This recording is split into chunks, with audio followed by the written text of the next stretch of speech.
Terima kasih Anda masih di Rosi. Bencana yang terjadi di Sumatera bukanlah bencana alam, itu adalah bencana ekologis.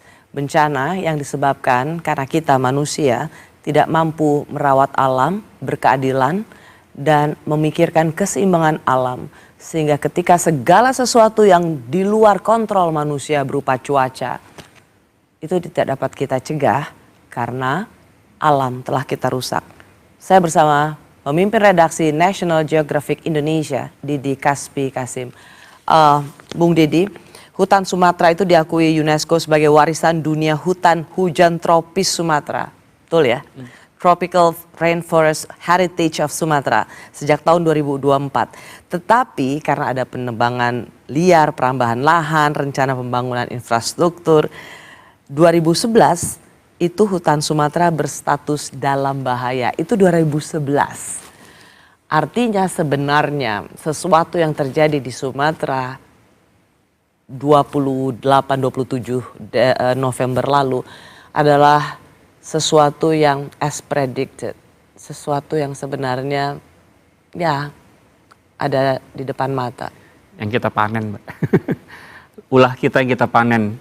Ulah kita puluhan tahun dan kita memanennya. Mungkin bagian dari ulah kita gitu ya. Saya pikir itu narasinya begitu. Dan hari ini, hari Kamis 4 Desember, sebenarnya kita sedang merayakan atau memperingati Hari Konservasi Alam. Betul ya? Ya. Tetapi justru pada hari yang sama Indonesia sedang meratapi Hari World Life Heritage. Miris banget ya? Ironi ya, Mbak. Apakah Sumatera ini akan menjadi yang terakhir atau Sumatera akan juga menjadi penanda bahwa pulau lain di luar Sumatera, Kalimantan, Sulawesi, bahkan juga Papua akan mengalami hal yang sama? Sumatera mungkin adalah cermin buat saya, Pak. Buat kita berkaca hari ini bahwa apa yang terjadi di Sumatera bahkan bisa lebih cepat terjadi di tempat lain. Jadi pelajarannya sangat mahal harganya rasanya kalau misalnya kita tidak belajar dari apa yang terjadi hari ini. Karena yang terjadi pun sekarang selagi kita berbicara di Sulawesi, Kalimantan, Papua mengalami degradasi yang tidak kalah cepatnya, begitu, Mbak. Jadi artinya sebenarnya kalau gini, BMKG kan sudah mengatakan pada tanggal 22 November sudah mengatakan ini akan ada cuaca ekstrim.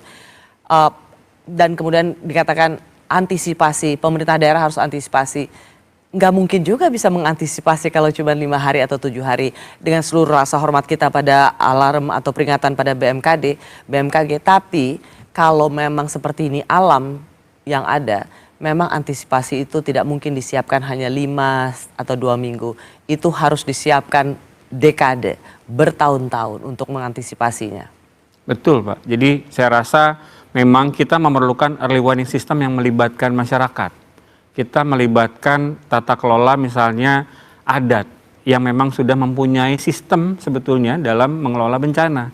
Jadi saya rasa memang betul bencana ini terlalu masif untuk ditangani 6 hari atau 7 hari gitu ya. Memang mulai dari sekarang rasanya harus ada langkah konkret yang kita lakukan dengan dimulai dari memperbaiki tutupan lahan.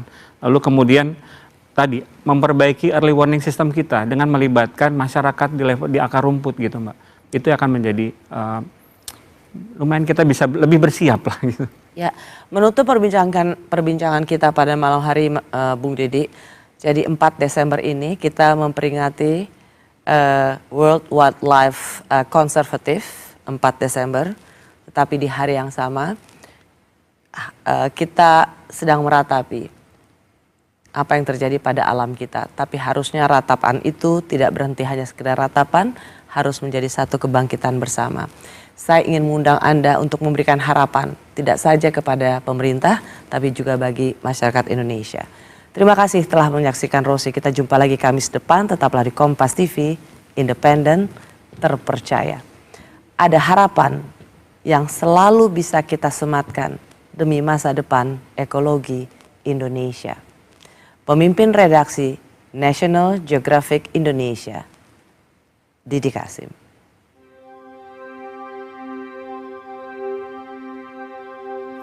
Ketika kita melihat banjir bandang dan longsor di Sumatera hari ini, sebenarnya kita sedang diajak berkaca betapa rapuhnya ekologi Indonesia ketika batas-batas alam terus dilampaui.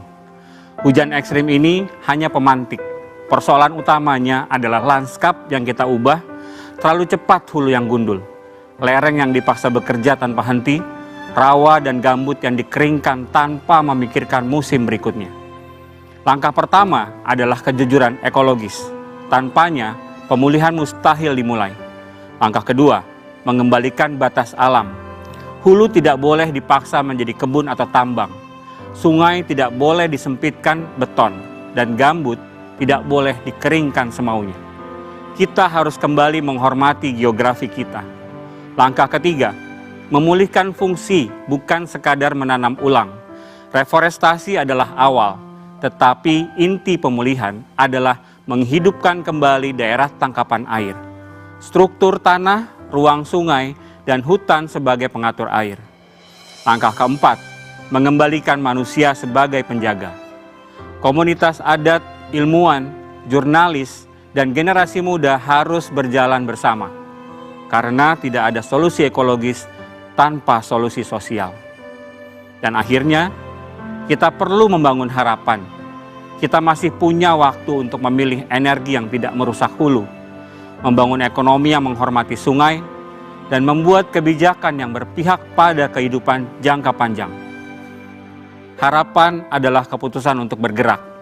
Jika hari ini kita mulai merawat tanah yang lelah, memulihkan gunung yang terkoyak, dan memberi ruang bagi sungai untuk bernafas, kita sedang membangun masa depan yang lebih aman. Bumi sedang berbicara, mengajak kita lebih bijak, lebih rendah hati, dan lebih berani. Selama kita bergerak bersama, selalu ada peluang bagi planet untuk pulih, dan bagi kita untuk hidup lebih baik.